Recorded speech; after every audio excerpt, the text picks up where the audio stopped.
Mark, speaking of which, in regards to legacy, we were having this internal conversation inside about Jaylen Brown. If Celtics win, if Jaylen Brown is then presented with the Finals MVP, where does this move him in the needle in regards to players in the league? Because he made third team All NBA last year, didn't make anything this year. Where does this now push Jaylen Brown if these things were to happen, either tonight or during, the championship run? Well, the one play that sticks out to me already is the steal of Luka in the dunk. Like that to me was a reminder to everybody who wasn't paying attention to who he is. He is certainly often overshadowed because of Jason Tatum.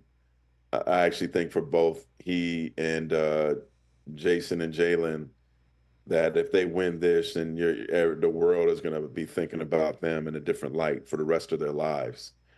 They're going to be Celtics icons. They're going to be looked at as the elite superstars in the league.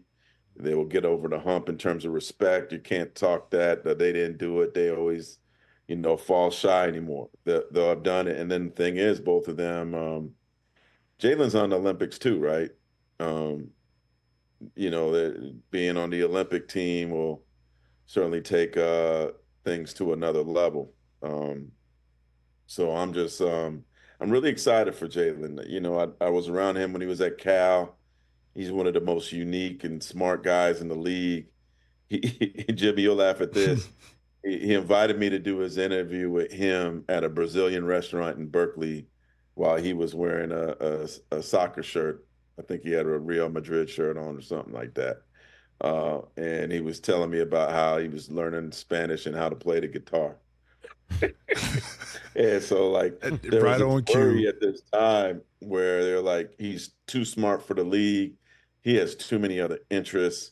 He went to Cal Berkeley for academic reasons, not for basketball reasons. He's a brilliant, brilliant guy, but I think he shows you you can't judge a book by its cover. He certainly comes to play every game. He's an underrated superstar in this league, and I'm with you, man.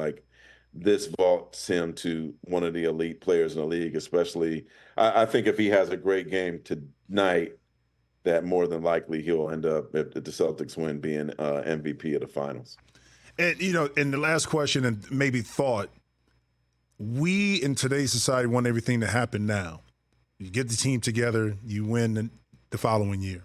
That hasn't been the case with the Celtics with regards to winning a championship. They've been down the road of getting to a championship, Eastern Conference Finals, but haven't been able to cross over. How much of that did you see the level of maturity in this Boston team? Because when Dallas went on that run, in the third quarter, fourth quarter, maybe a year ago, this Celtics team wouldn't be able to recover, and they give that up. The level of maturity that you've seen with this Boston team over the years has gotten them to this point.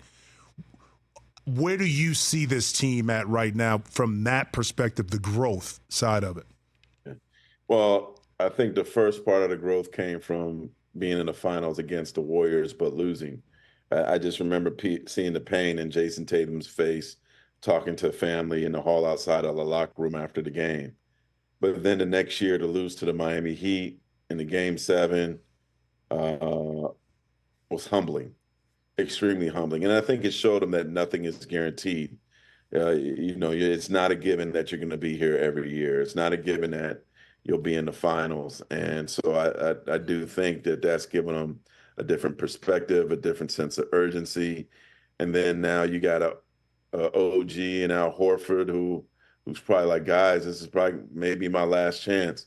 Then you got another guy in Drew Holiday who is basically, a kind of a mental big brother there that explains to them like, hey, I've been a couple years removed from winning the championship too. So let's take this serious. So there's been a mental focus with them, with the Celtics, that I saw that I'm seeing now that I didn't see last year, that I didn't see the year before. You could make an argument that Celtics team may have been more talented than the Warriors, but mentally the Warriors were just more experienced and in a better place than them and knew how to shut things down. And we'll see how truly sharp the Celtics are mentally tonight, because there's no question they are the better team.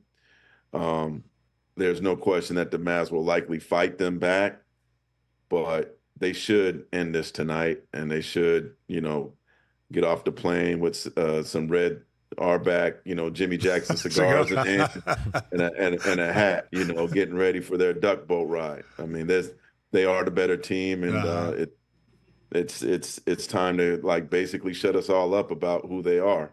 This is their time. Catch the Rich Eisen Show every single day on the Roku channel, 12 to 3 Eastern, for free.